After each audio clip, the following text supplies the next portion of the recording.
Hey guys, welcome back to the Noetic podcast. My name is Luke Johnson, and today I'm joined by a recurring guest, my friend Mark Rose, who's coming in through FaceTime from Belfast.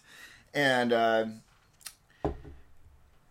reason why I bring Mark onto the show is that I am really kind of going through this Zarathustrian stage where I'm completely in the clouds. I know nothing about what's going on in legal and political matters in the world. And Mark being sort of an expert legal and political scholar, I bring him on the show to teach me just the rudimentary things that are going on. And then I guess I sort of apply my philosophical mind to it and see if we can make some progress on some political issues. So, Mark, what's going on in the world? Break it down for me. I don't read the news. I don't have time to do it. You are my conduit to the outside world. So I'll let you take the stage. Okay, well, that's a fair amount of responsibility to put on me, but I'll really do the best I can with it. So in terms of what I wanted to talk about today, one of the things that I've been thinking about, this being our second conversation of this nature, I like the idea of trying to talk about things that are topical issues, both in the UK where I'm living and in the US where you're living. The one that I'm talking about today, or the one I'm going to ask you some questions about, kind of relates to the intersection of what you might call, I suppose, the intersection of faith or religion and business. And this has arisen in the US and in the UK in two separate cases. I'll kind of give you a very brief introduction about both of them, just enough so you get the flavour of the issue. The case in the US that I wanted to mention was from last year, which was the fairly widely publicised Hobby Lobby decision. Burwell v. Hobby Lobby. There was a Supreme Court case. Essentially, I know. It's like I know what a Hobby Lobby is. I know what the Supreme Court is. You're going to have to take me there. Don't worry. I'd assumed as much. The issue in the case was, put very simply, whether Hobby Lobby is a kind of craft-style retail outlet place in the Midwest, whether they were required to provide certain types of contraception to their employees under the rules of the Affordable Care Act. The rules that came out of the Obamacare law said that businesses above a certain size have to provide health insurance to their employees, and they specified things that had to be covered within that, part of which was 20-something different types of birth control had to be made available under the insurance.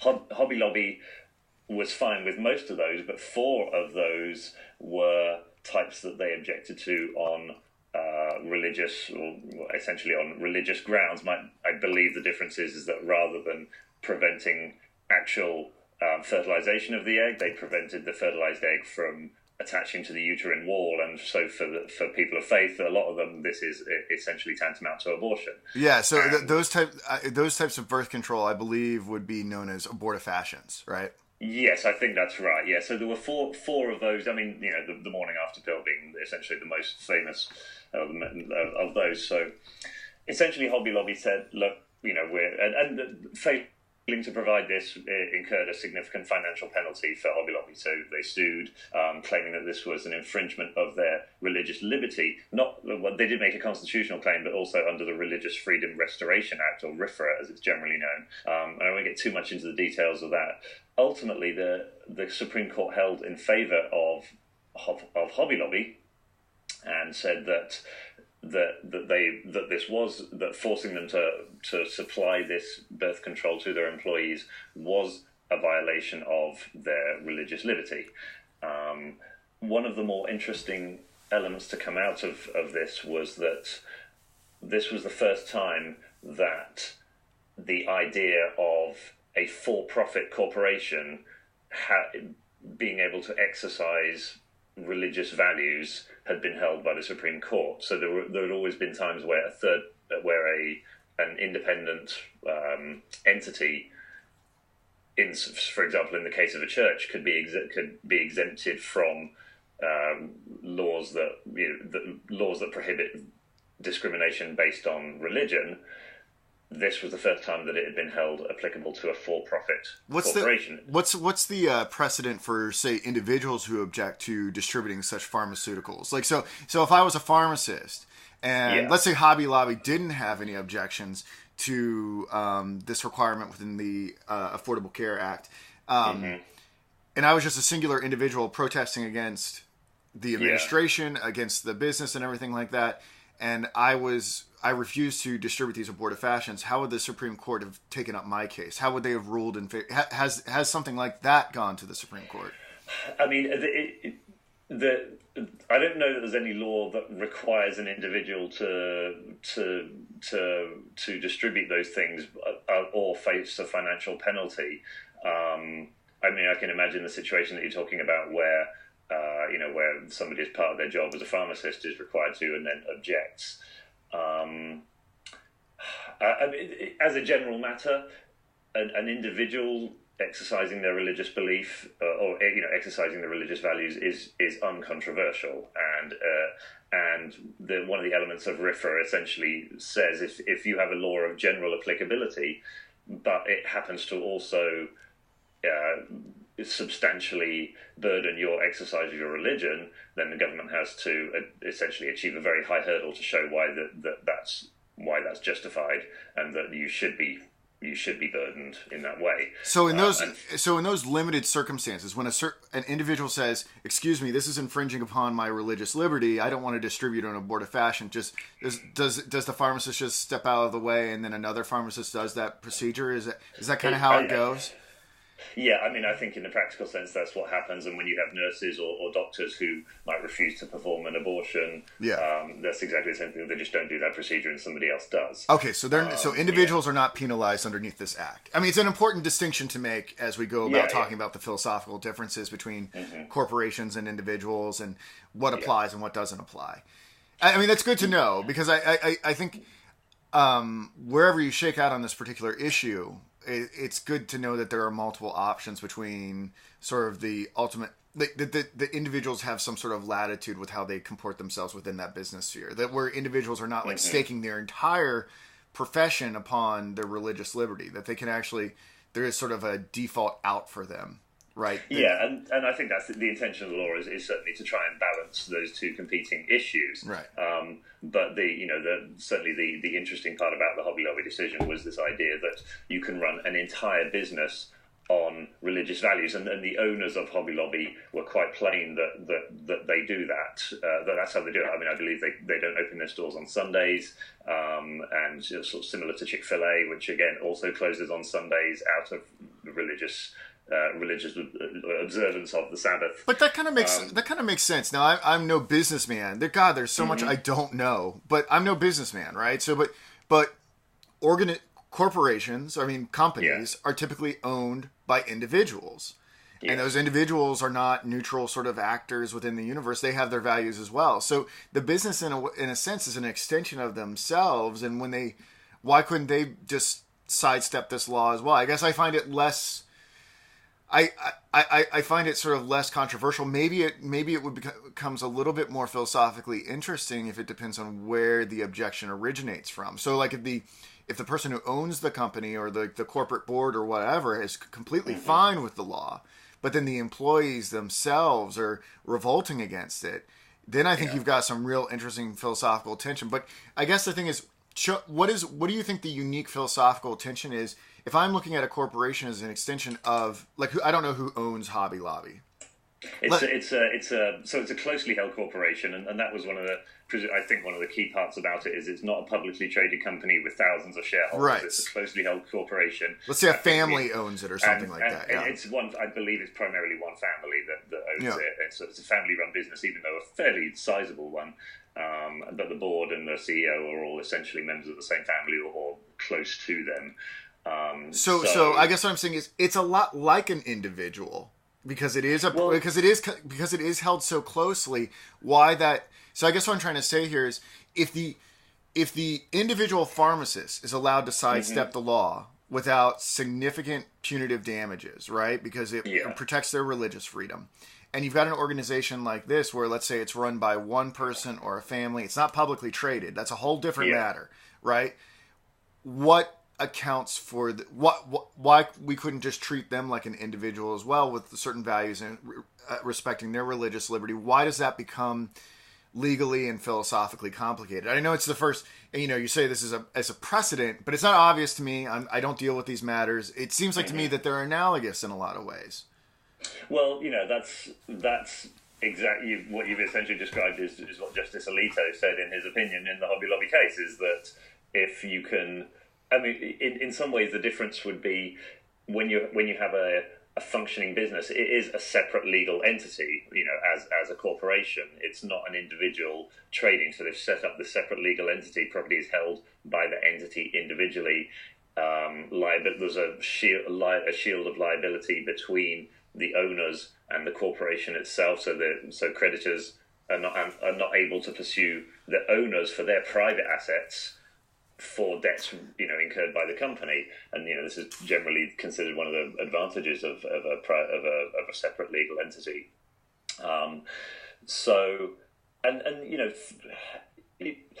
I can sort of say it's one of these things that I could certainly argue it either way. I think the way that you've described it is as I say, what Justice Alito said, and I think it's what a lot of people would say. They would say, look, when my faith is, it governs things that I do in all areas of my life, and why should the way that I run my business be any different from that? And that certainly was the position that was held in the case. Just briefly, I wanted to highlight the other case, the British case that was because this is sort of similar kind of issue, but with slightly different facts arising. This was a case actually here in Belfast where a gay rights activist went into a bakery that was run, again, quote, on religious principles or by people of faith, called Asher's Bakery, and they specifically requested a cake that had Bert and Ernie from Sesame Street on it, and that said support gay marriage, and it had the logo of their organisation Queerspace as well. So Asher's initially took the order, but then after discussing it, felt that having this cake, just making this cake with this political message on it that they didn't agree with, was something they couldn't do as a matter of their faith, and so they cancelled the order and refunded the guy his money. The guy then brought a case to the Equality Commission over here, which found against the bakery and said that they were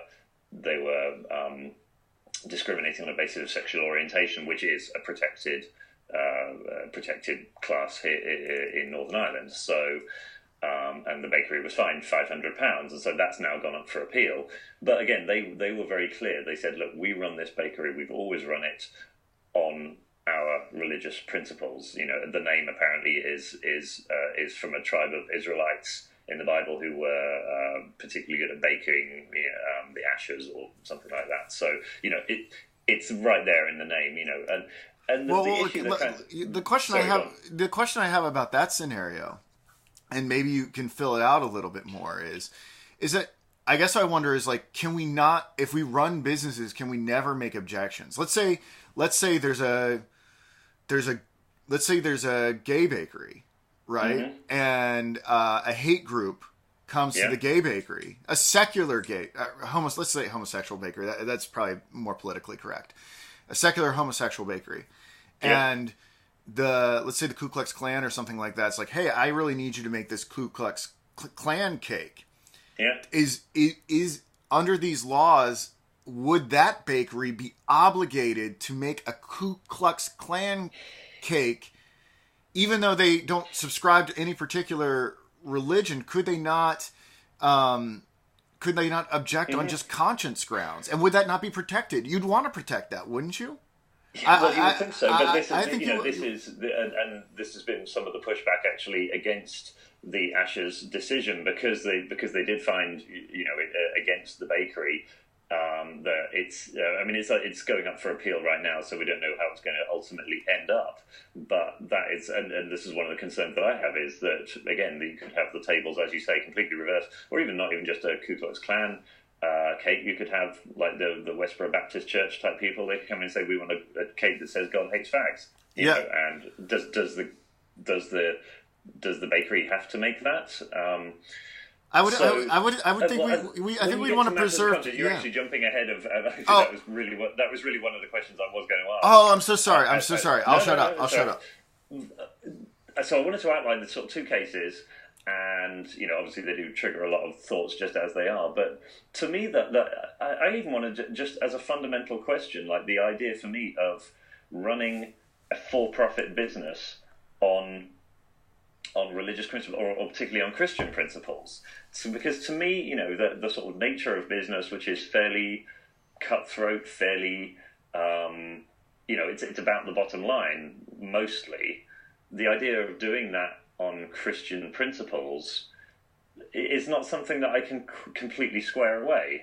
Like the idea, if you think about, and again, I'm not a Christian, and I don't know, I don't know an awful lot about what's in the Bible, but I'm fairly certain that Jesus is generally in favor of, Jesus was fairly in favor of, charity, helping the poor,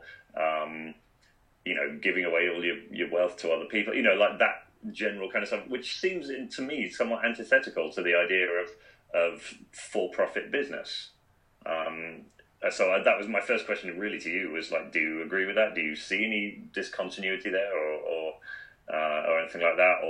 Or is it just completely fine? Well, I'm not an expert theologian, but I mean, I think it's really an unsettled question within sort of Christian communities about what is sort of like the ideal Christian life.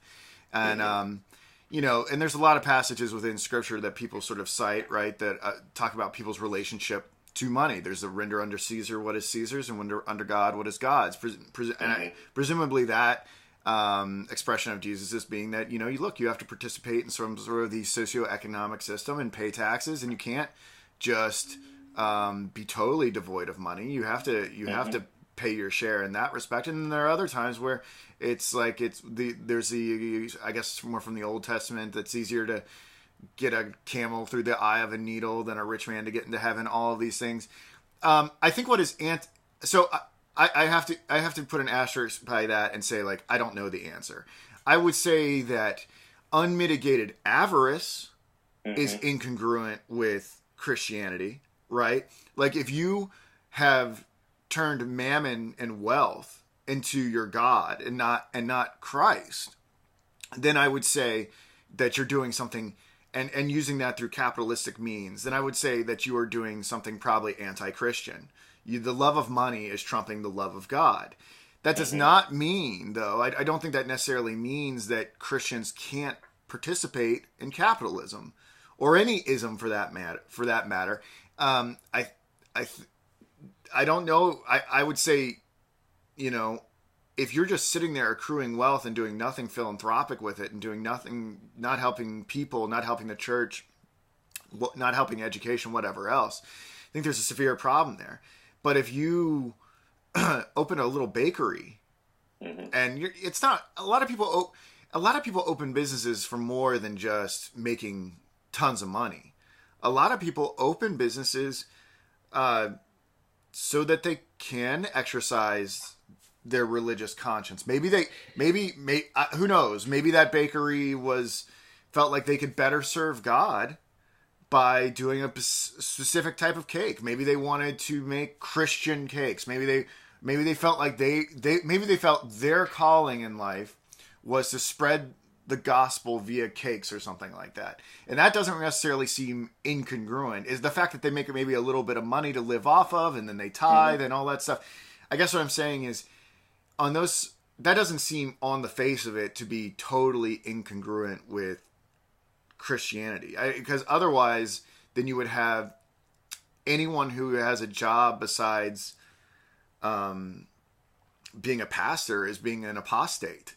You'd have anyone who wasn't a part of the church, who wasn't working in the church directly, would somehow be in a state of apostasy. And that seems to be fundamentally incongruent, at least with how the modern church is called. I feel like within Christianity there is latitude for the professions that we can take. Like, we can be in the military, and that's another question: is being in the military fundamentally incongruent with being a Christian? But I mean, I think there's a passage in the Bible where Christ blesses a soldier, and not necessarily because he blesses him because he blesses war, but to show that God has not forgotten him, even though he has participated in war.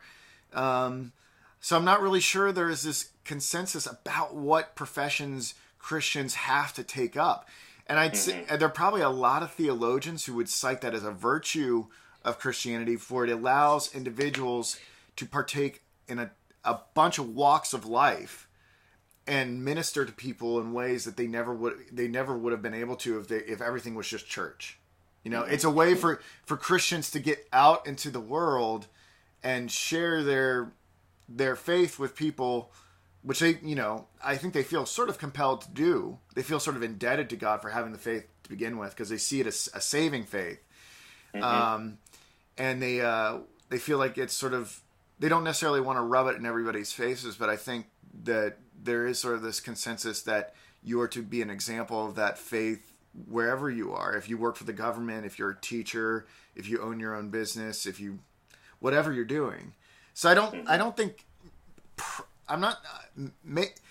think we're talking about the margins of profits that become sort of anti-Christian. Does that make sense? And it's hard to say too. I think that does make some sense, because I've been sort of I have been thinking about this issue myself, and part of it perhaps it is because my experience in business has been in very profitable large corporations, which in that sense, when you think about business, I mean, it is very cutthroat. It's not generally particularly focused with values other than profitability.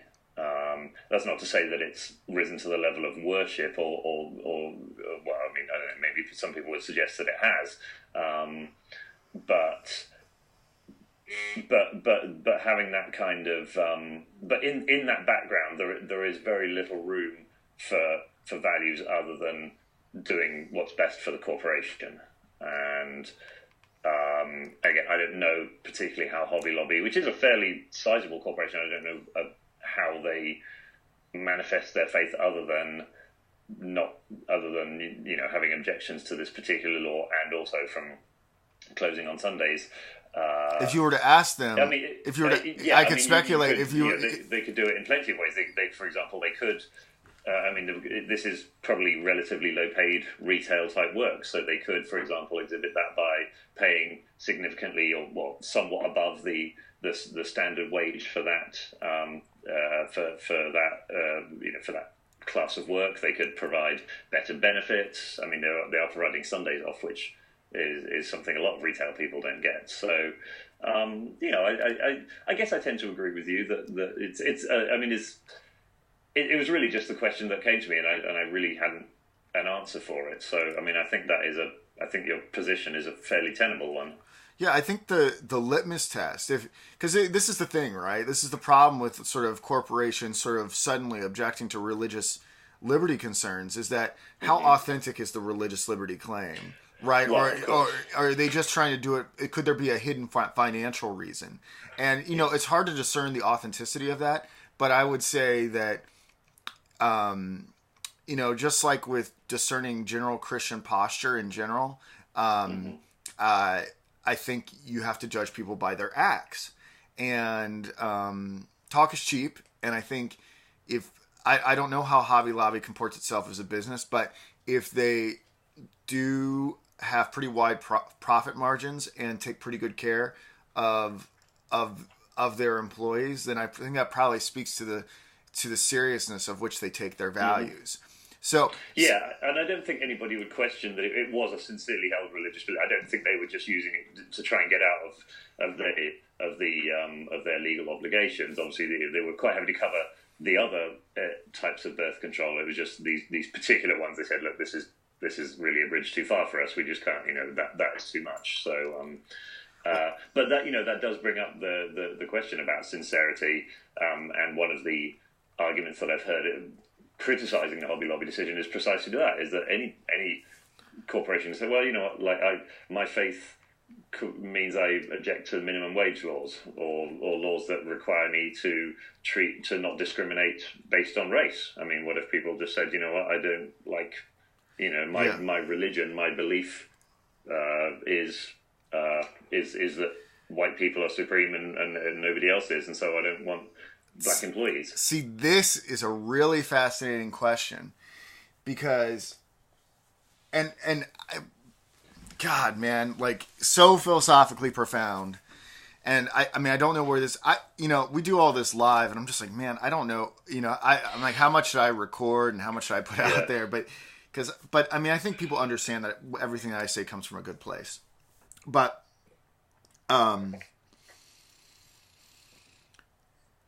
it is strange, right? There is sort of this sort of uniqueness upon the issue of abortifacients and people's views on abortion, right? Mm-hmm. Whereas if someone were to start invoking, so like, oh, it's against my religion to take care of a Muslim person. It's against my religion to take care of a black person. It's against my religion to take care of this person or that person, or accommodate this request or that request.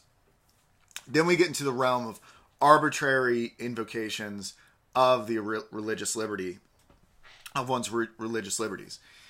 And I think the question is, how do you discern what are legitimate objections to one's religious conscience, or what are legitimate objections that arise from one's religious conscience, and what are just mere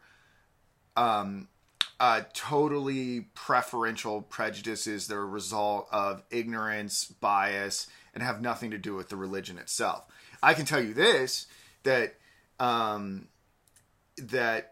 there's nothing, like, I mean, there's the old saw about, the devil can quote scripture or whatever. Mm-hmm. There are lots of passages in the Bible that you can take them a certain way to sort of prove your point. But in general, if you set up difference between yourself and any person and hold yourself as superior over any other person in Christianity, that's going to be highly problematic. And the reason why I think the abortifacient issue is so legitimate is because the individuals who are taking a stand on that issue are not trying to say that women are lesser. They're not trying to say, I am better than you and I know what's best for you. And I think what they're really trying to say is, from their perspective, there's a person inside of you, and I'm standing up for that person.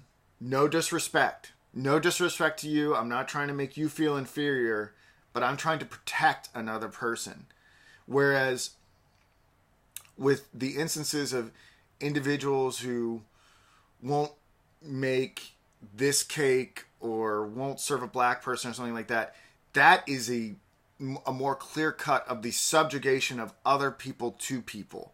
Do you understand the thing I'm trying to, like? No, the major theme of Christianity is equality before God, and I think the person who has at least Christian religious objections, anything that's going to, I would say anything that it violates, that isn't immediately related to the absolute humility and equality before God, is not going to be a legitimate religious concern. Well, that's I think I don't really have any objections to anything that you said there, and it does actually bring up essentially the next question that I was kind of going to ask, which is, and this is really related to, and again, I don't know how much you've been following this. There have been a couple of laws proposed recently. One in Georgia, which was passed but then vetoed by the governor. I see this in my Facebook feed. I know nothing about it. Okay, and then another one which along very similar lines, which again I believe is passed or is likely to pass the House in Mississippi. I have no idea what the governor there is going to or may already have done with it. So what's going on? So in both cases, these laws are, the reason these two particular laws are interesting, and why fairly controversial is that they specifically protect people who act in accordance with their religious belief that marriage should be confined to one man and one woman, and they both also refer to sexual relations should only occur within that type of union. So the way that this would essentially work, I think, is that in both cases, and this is the way that a lot of these things happen, and the North Carolina law that was passed fairly recently, the way these things tend to arise is that in a relatively otherwise conservative state, a more urban and liberal-leaning area will pass a particular law that adds protection for gay or trans people.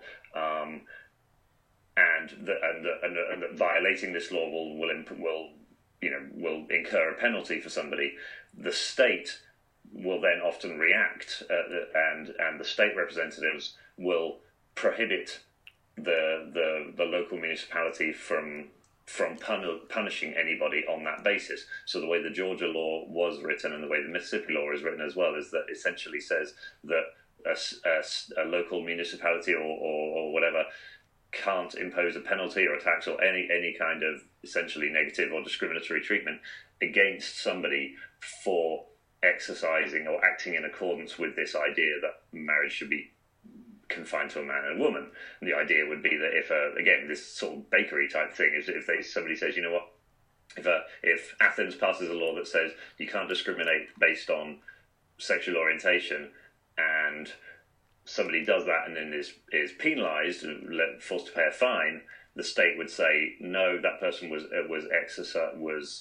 exercising their religious belief about the nature of marriage, and their freedom to practice their religion in that way has to be protected. So that was a lot of information. Let me see, yeah. And because I'm really unfamiliar with this, so the essential gist let me understand this. The essential gist in both scenarios are the scenarios the same, where essentially it's protecting business orders about business. It's protecting businesses against lawsuits that they could incur for denying the services to trans people, homosexual people, and stuff like that. That's essentially the gist, right? Yeah, I mean, I don't know if it's specifically done at lawsuits, but maybe more at actual fines or things that would essentially say that kind of type of discrimination is illegal. But either way, it's essentially the idea is that they're described as protecting people from exercising their sincerely held religious belief. I know that it got vetoed in Georgia. What was the outcome in Mississippi? I don't know. I only heard about it actually a couple of days ago, and the language is very similar to the Georgia one, but it passed. I think it passed the House, and I think it was on its way to the governor to be signed. So I don't know exactly what's happened to that. They usually have a period of time that they can sit on it and decide whether or not to veto. So it may still be there. Man. All right. So yeah, I mean, this goes into the question of what constitutes a proper religious belief and objection and all of that, and it's a very different sort of question from about just like, are businesses in general given some control about who they serve and who they don't serve. I think, there's some, do business owners even have sort of the right to let's say they have somebody who, I don't know, doesn't tip well. Mm-hmm. Like, are they allowed to just not serve that person? Like, you don't tip our waitresses, so we don't want to serve you. Like, how much just like any business can ban people, bars I'm sure ban people all the time for acting in ways that they don't like. So the basic principle of being able to exclude people is uncontroversial. I guess it's the reasons why that matter. So, and to be fair, And just to, sorry for, well, I don't know if No, this keep is going, because I just... One of the tricky parts about both of these laws, I think, was that in their cases, certainly the ways the laws were written, it simply says that you essentially can't discriminate against somebody for acting in accordance with their belief that marriage is confined to one man and one woman. Now, what acting in accordance with that belief really means is very open to interpretation. You could say, and a lot of businesses have said this. They might have said, "Okay, I won't cater a gay wedding. If somebody wants to come in and just buy something, that's I'm not going to exclude people from my business based on who they are." Yeah, you may not. Yeah, you may. Yeah, but I wouldn't actually be part, because they consider it presumably part of the actual wedding itself, so which they would object to. But the way these laws are written, they're much broader, and you could quite easily interpret them that way, I would think. Yeah, because there's a big difference between sort of like, oh, okay. I mean, there because there are these very subtle things, right? Like just like if I just think of like, oh, like simple sort of Christian people that have their little cake shop, right? Mm-hmm. And they're not out there to make political and religious statements. They just like, hey, like we just want to make Christian cakes and like whatever, like that's just how we serve the Lord and we love Jesus and all of this. And they probably like, I could see a scenario where they're like, if a gay person comes in the store and picks up a cake for just any wedding, they're like, mm-hmm. probably have no problem with that transaction. And then like they get an order for a gay cake or a homosexual cake and they're like, and they may do it, they may not do it, and these issues come up. And then there's the catering the gay, the homosexual wedding, and they're just like, I can't do this. Like this is man, I mean, personally, if I were a cake maker, these issues wouldn't bother me. Sure. I would, just so everybody knows, I don't care what your orientation was. I'd sell you a cake. I mean, well, yeah, likewise, absolutely. Yeah. but I mean, these are very complicated when you're dealing with people who are not me or you. Man, I think there's a more interesting question about how there are a lot of interesting philosophical questions here, because there's the fundamental philosophical theological question about how essential the stance against gay marriage is to one's Christian's beliefs. Mm-hmm. I consider it rather inessential. But I am no spokesperson for the Christian faith. Like, I am a Christian, but like, I have like what other people do is between them, their conscience, and God. That doesn't affect me in any way. I'm not concerned about. That's something they have to take up, and I have no. I'm too busy. I'm too preoccupied with my own faith to start worrying about how someone's sexual preferences are going to affect their faith. I'm too busy getting my own lust and relationships under control. Man, I don't have time. I really don't have time to be thinking about other people's stuff. So to me, it seems like a rather inessential thing, even though you could say there are express parts of the Bible that are like anti this form of a relationship or whatever. And then, so it's an interesting question. A theological thing is like, would Jesus cater a gay? I think what would Jesus do? Would Jesus cater a gay wedding? Would Jesus make a gay cake? I can't believe I'm saying these words. I've probably said so many politically incorrect things. I'm sorry. No, I don't think it's. I think it's perfectly fine. I am not trying to be offended anybody. Yeah, I'm not trying to be offensive. I'm trying just to think about this out loud. And I mean, Jesus comes across as the little I know. He seems to be a pretty easygoing guy. Most of the time, until you see the money changers in the temple. Well, exactly. That then goes back to the question about the the business and and everything else. Like, could you operate an investment bank on Christian principles? That's a whole. I think that. I mean, there's a lot of the parables from the Bible. Many conflicting interpretations can be drawn from them to illustrate a point. I think the larger point there is that a house of worship had been turned into a place of just filthy exchange. Yeah. Right. I think that's the major concern. So I think you have the philosophical question about how essential is having a position on gay marriage to one's Christianity. Mm-hmm. I would say for me, inessential. But a lot of people are like, yeah, it's just as important as being pro-life. I'm like, really? Yeah. Really? Because in the pro-life scenario, you're defending, I think, whether you agree with it or not, you can understand the motivation. We can have a conversation about whether or not a fetus is a person, but I think you can say that's it. You and I probably disagree on the nature of the fetus, but if we agreed on you can at least say that there's something admirable about the nature of defending what could be an innocent life, right? Who's gonna disagree with that? It's really just a disagreement about the terms, right? About whether or not it is an innocent life or not. Yeah, I think that's right. I mean, I think that is essentially correct. Yeah. But so it's you at least you can get inside the pro-life person's head, right? Like you can see how that might be nobly motivated.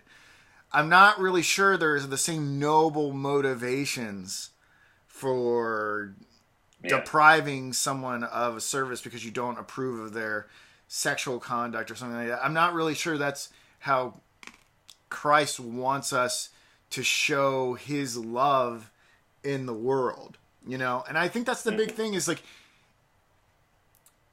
and it's a very difficult thing to say because like how one demonstrates the forgiving agapeistic sort of love of Christianity to the world.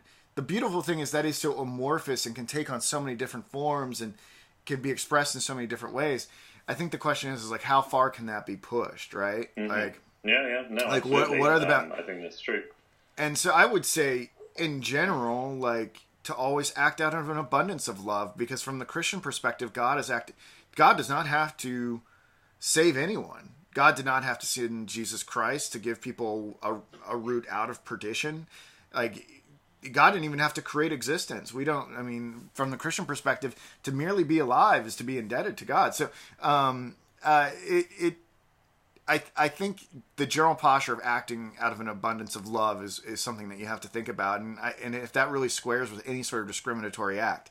The other sort of problem is sort of government, from a more political theory perspective, is how far government conscription can go. You know, as far as, let's say you reach that penumbra of Christian love where I'm just like, that's a bridge too far, where I just can't, like, if you determine for yourself, like, I cannot endorse this, like, I can't cater this wedding, like, that's just going too far, like the government sort of stepping in there and taking control of that. And those are two very separate questions. And that I think the way that we're speaking about them is that they're tied up together. And really you could write books about either one of these. These are very potent and very deep questions. I think the more interesting question, so I don't know, which route do you want to go? I mean, well, I mean, you know, and we are at the 43-minute mark, so we do have to probably think about parameters of our conversation. Okay, well, in that case, I mean, you know, my general leanings are more towards the sort of political and legal, and you know, I mean, I think we've covered the sort of philosophical idea of faith, and you know how people can exercise their faith in this kind of business context, and you know, and I think that, you know, most people would accept that, you know, as you say, there are degrees of this, and that at some point some government requirement or just some interaction in your daily, in the operation of your business may cause you to say, you know what, I could do everything up to this point, but it's a, you know, to use the language of the statute, my sincerely held religious belief just says, you know, I just can't do this one extra thing. And I think everyone can relate to that, because I think even whether you're religious or not, I think they're going to be like, Well, Like if secular people are going to have it too. That, what happens when they do it, and what action, if any, does the government take? Because this does, require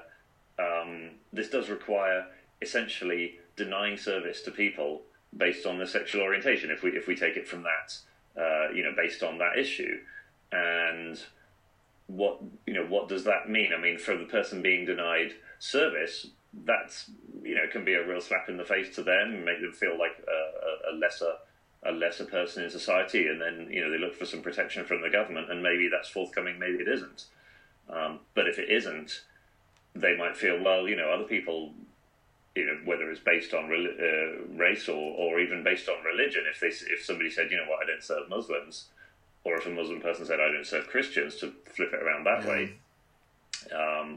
people would expect some kind of protection from the government, some kind of action taken against that business. And when it's not forthcoming for people based on their sexual orientation, they feel like that lack of protection is in itself a statement about what society values, and how society values them. Well, I haven't thought any of this out, and I'm just freewheeling. I'm just. Mm-hmm.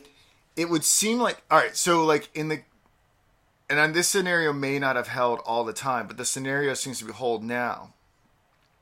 That if you discriminate, like for instance, if someone goes to a regular bakery and asks them to sort of cater to a homosexual wedding or whatever, and they decline that, mm-hmm.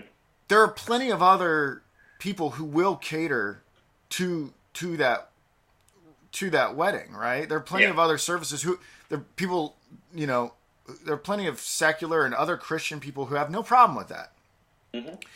So if you have those options, do you need to then go make it a Supreme Court case if you do have alternatives? And I guess the thing is, you might get to this point in society where anyone is sort of practicing discriminatory practices against anybody because you do have alternatives. Maybe the evolutionary mechanism of the business environment will make it, will either phase out those industries that discriminate mm-hmm. against people, or hurt them financially so much that they eventually have to get into the game and comport themselves with society's morals. Or or maybe they just sort of endure as sort of like a sub niche. If you go to if say in the scenario, I've never heard of this scenario happening. If there was a restaurant that just sort of refused to serve white people, that would be a very bad business move. I can't see it. I guess what I'm saying is, ought the reflex to do litigious result to some sort of litigious sort of protection? Might these things sort of take care of themselves? Or if we have that posture, if we let the laissez-faire kind of mentality work out the morality and the money and the law and all that stuff, rather than sort of having everything go to the Supreme Court, if you have people who in society are going to be fundamentally suppressed as a result of this, I'm kind of like maybe I'm like, man, this is so complicated. Maybe it should just work itself out. I've been kind of noodling the exact same question this week, which is essentially a way of just saying let the market decide. There is a certain amount of precedent. For example, when Chick-fil-A got involved, I don't think they refused service or anything, but they got certainly involved in the gay marriage debate in terms of contributing money and lobbying against it. There was a huge boycott of pro-gay marriage people saying, no, we're not going to shop at Chick-fil-A anymore. And guess what else happened? There was the boycott. Yeah. Yeah, and I remember when that happened. It happened, and Chick-fil-A is still in business, and presumably there are still plenty. They're growing. It's not an issue for me, but I probably wouldn't go there based, if they were selling a product that I wanted, I probably wouldn't necessarily go there to some extent because of their political, positions on that issue. So you can get a chicken sandwich somewhere else. And and I've been thinking about that, and can you let it up to just market forces? And to some extent, I suppose you could, but that still doesn't really deal with the sort of scenario that I posed a minute ago, which is somebody goes in and says, "Can I have the service?" and gets denied based on their some characteristic about themselves, and that seems like a pretty humiliating and unpleasant experience. Yeah. And and you and I as white middle class males and never straight males are never likely to have that happen to us, but for people in different groups, maybe it's much more likely, and maybe that is something that rather than subjecting them to that, we say, look, nobody forces you to open a business, but if you choose to open a business, you serve everybody. It's either everybody or nobody.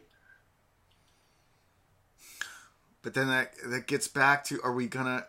I mean, do you really want it to be like that? Because then you give the business owner no moral objection whatsoever on anything ever.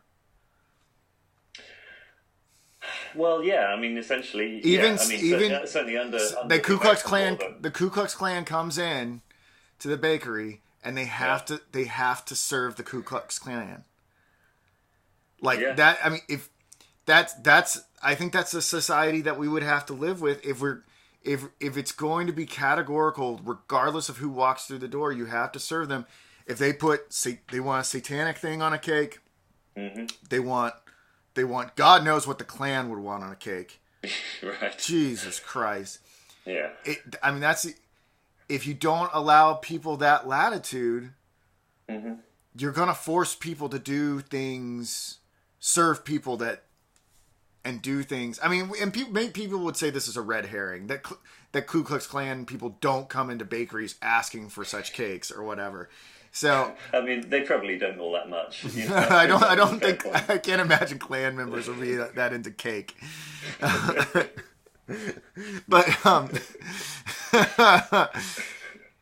I mean that would be the converse policy to this, right? If it is mm-hmm. like absolutely serving everybody, is that every mm-hmm. once in a while you'd have to grit your teeth and serve somebody, regardless if you're religious or secular or Muslim or whatever your religion. You'd have to grit your teeth and just be like, damn it, I gotta do this because I'll get fined if I don't. I mean, maybe that is that a better world than the lawsuits? I honestly don't know absolutely which is the best approach. I mean, it seems to me that because there's always a choice to go into business, then. And also because presumably even if you did have this for bakeries, for example, there are some services which are just essential, and you wouldn't want this for for housing or for people receiving utilities or food or things that are essentials for life. And then you're in a position of trying to say, well, you can't discriminate based on these essentials, but you can based on cakes and whether you want to be a photographer or a wedding. You end up trying to draw that line. So maybe the simpler administrative thing is to say, you know what, if you choose to open a business, nobody's forcing you to, but if you choose to open one, take all comers. Ugh. Sounds good. Sounds good in theory, man. Well, sounds good in theory, but I think about that in practice, and I don't know. Then you're going to have other. Mm-hmm. Well, there are limited there are exceptions, as Hobby Lobby managed to find out. They were able to get an exception to this, and essentially the government, I suppose, steps in and provides or fills the gap that they're not willing to take, or they're not willing to do themselves. Yeah, I guess you could make it such that that the threshold is just much higher, and it's just like. Yeah. Where you get to a point of so maybe you could say right now businesses have maybe a little too much latitude in who they decide to serve and who not to serve, and maybe you could take in the name of political equality, you could take away a little bit of that latitude, but then still have this for these really rare cases where it's like where you kind of have to get permission from the government and be like, do I really have to do this? This is absurd. Yeah. Do I really have to like I feel for my personal safety, like catering like a biker gang marriage. Like it has nothing. I don't like, even if it's straight and like there's a minister there. I don't want to have to go to this thing where like, you know, I don't want to go to a biker. I don't want to cater a biker ceremony. See, that's the thing. Is in reality, I'm sure these people make these kinds of decisions all the time, and they just don't give a reason. They just say, "Sorry, I can't do it. I'm not available." Whatever, you know. It's, you know, there is different when somebody walks into your establishment, you take the order, and then you have to revert. You know, there's no way to make up a reason about that. You know, so, or maybe, I don't know, maybe there is, but certainly the people in the Ashes Bakery over here chose not to, and they just said, look, this is not something we agree with. But again, they were sort of clear that they weren't doing it based on the orientation of the person per se. They weren't saying we refuse to serve gay people. They just said, we're being asked to write a cake. We're essentially being asked to almost speak on behalf of this other person by making this cake with this slogan on it that we profoundly disagree with. Yeah.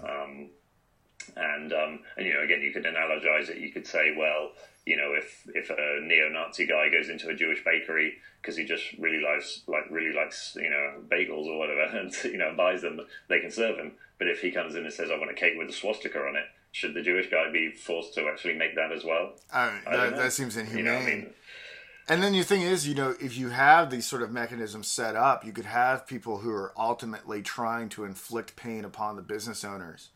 Right, so well, I think that was one of the issues that you could single out. Yeah, you could single out like a Jewish bagel shop or a Christian bakery, or let's say whatever else, and your intent is not to get the service, but the intent is to use the system to trigger their religious objections, to ultimately inflict more punishment upon them. Because you hate them that you could hate them that much. I think one of the, and I don't know this for sure, but I think the sense among a lot of people over here is that that's precisely what happened in the Ashes case. You know, that they specifically targeted this bakery and requested this cake, essentially wanting and hoping them to deny the service. I don't know if that's true, but it wouldn't surprise me.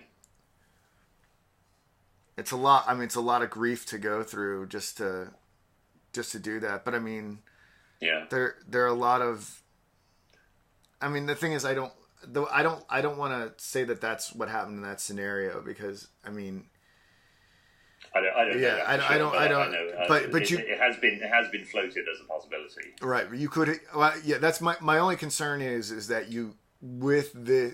if you do excessively punish or you do reward people in lawsuits this way, is that some really vindictive person could be like, oh, there's money to be made here. Let me actively antagonize somebody, and it kind of becomes like our generation's version of the slip and fall. You know what I'm saying? Like, you know, and it looks like it could be a quick. I mean, it looks like it could be a quick payday. The fine over here was $500, and I don't think it gets paid to the individual. It wasn't a private lawsuit. It was essentially a fine to the government. So from over here, that doesn't. Well, the way things are built, the way things are built up in America is that you have individuals getting ridiculous amounts of money. I mean, I don't know. Like, I remember, like, back in the day, there was like someone had like spilled their McDonald's coffee on their lap and like got like $20 million, and the slip and fall. There's a documentary about that. Apparently, it's quite a kosher claim. Yeah, and there's lots of slip and fall claims where people are looking for easy paydays and stuff like. And then the legal system sort of caught up with it. I guess what I'm trying to say here is, yeah, I mean, that could happen. And then what does the legal system do to discern legitimate, authentic requests for a service, and then people who are just doing it for a quick payday? Yes, if that's I don't know. I don't think that even in the US that I mean, in most of these cases they're brought. The discrimination is, or the allegation of discrimination is something that's, rather than being brought as a private claim, is often brought as a regulatory action by the government. So again, I don't know how much that option really exists. I don't know either. I mean, I don't know anything. You're teaching me. I hadn't thought about any of these issues, and you're teaching me all about it. I probably said a lot of wrong things throughout the course of this, because it is it's a pretty hot topic issue. But I think the main thing I want people to think about here is really to listen to the thought process and not so much our final conclusions. Because I don't think. I guess what I'm saying here is that this is a work in progress, and we might have to revisit it. We might have to bring some other scholars in or something like that to give their opinions or whatever. I don't know. I mean, did we come to something conclusive? I guess on the primary question of whether business and faith are incompatible, I think we're mostly in agreement that within reason that they are compatible. Yeah. Yes. And I guess I don't know. I mean, how did you feel about the Hobby Lobby decision? Do you feel like it was the right one or the wrong one? What was the split on the Supreme Court with that? It was 5-4. Yeah. And, at the time I still have some concerns about the idea of spreading this idea of religious faith to a third party, or not to a third party, but to a separate legal entity, because then it's really exercised through the directors of the company, and it seems like their individual religious faith. You can essentially have maybe a 9-person board of directors where 5 think one thing, 4 think the other, and it's really just a majoritarian decision, and the corporation is essentially exercising the faith of a slim majority on the board of directors. It gets more complicated when there's not unanimity on it. Yeah, exactly. So that's one concern, and we didn't even really consider. We didn't even consider that. Part of me also just thinks that kind of going back to the point I made before, that nobody forces you to go into business, and nobody forces you to take advantage of the protections of a separate legal entity. But if you choose to do it, then I think maybe I think that comes with the risk that you'll be forced to obey laws that you don't particularly agree with, and then maybe by saying not particularly agree with, maybe I'm sort of maybe that's cheapening people's faith. It's not so much that they don't particularly agree with it; it's a fundamental disagreement with a matter of profound importance to them. But at the same time, I feel like nobody forces you to go into business, and if you do, like everybody in business, you can make the argument everybody in business plays by the same rules, and if you choose to enter that realm, then you do so with your eyes open. And I mean, I could see that. Then the question is the question. Easily argue it the other way. Yeah, I guess then the question is, what's business? Because is everyone who goes into business going into it the same way? Is the person that started Hobby Lobby going into business the same way as the pharmacist who works out of the Hobby Lobby? Because the pharmacist, it's a different story. Well, look, we'll have to revisit it. We're at an hour. I got stuff to do. my voice is shredded, but yeah, man, good talk. I'm glad we do these things because it gives us a chance to catch up. You teach me something about the world which I am not paying attention to, and hopefully people get a sense of what civil political discourse looks like. Because you and I are very good friends, but we probably depart from different foundational principles, but we usually find consensus. And I think what's good about this sort of stuff is it's a nice contradistinction to what goes on cable news and whatnot. So hopefully we can do more of this. Yeah.